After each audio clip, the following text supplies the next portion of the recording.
ಜೀವನದಲ್ಲಿ ಒಬ್ಬ ಮನುಷ್ಯ ಅವನಿಗೆ ಎರಡು ಅವಕಾಶ. ಒಳ್ಳೆ ಗುರುಗಳು ಬೇಕಾ, ಒಳ್ಳೆ ದೇವರು ಬೇಕಾ, ನೀವೇ ಆಯ್ಕೆ ಮಾಡ್ಕೊಳ್ಳಿ.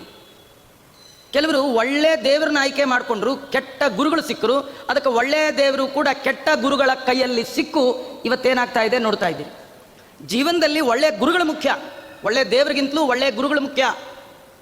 ಅದಕ್ಕೆ ನಮ್ಮಲ್ಲಿ ಸ್ತೋತ್ರ ಮಾಡುವಾಗ ಆಚಾರ್ಯ ಪವನೋಸ್ಮಾಕಂ ಆಚಾರ್ಯಾಣೀಚ ಭಾರತಿ, ಆಮೇಲೆ ದೇವೋ ನಾರಾಯಣ ಶ್ರೀಶಃ ದೇವಿ ಮಂಗಳ ದೇವತಾ.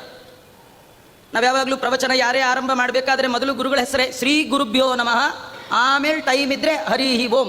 ಮೊದಲು ಯಾರು? ಗುರು. ಗುರು ಕೆಟ್ಟರೆ ಮುಗಿತು. ಇವತ್ತು ನಾವು ಅನುಭವಿಸ್ತಾ ಇದ್ದೀವಿ. ಗುರುಗಳ ಸ್ಥಾನ ಎಷ್ಟು ದೊಡ್ಡದು. ಒಬ್ಬ ಗುರು ಎಂಥ ಕೆಳಗೆ ಬಿದ್ದವನನ್ನು ಮೇಲೆತ್ತುವ ಯೋಗ್ಯತೆ, ಅಧಿಕಾರ ಅವನಿಗಿದೆ.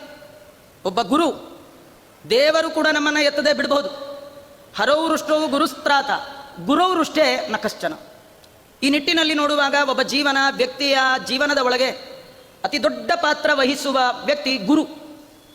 ಆ ಗುರು ನಮಗೆ ದೇವರಲ್ಲಿ ಭಕ್ತಿಯನ್ನು ತಂದುಕೊಡ್ತಾನೆ, ದೇವರ ಅರಿವನ್ನು ಮೂಡಿಸ್ತಾನೆ.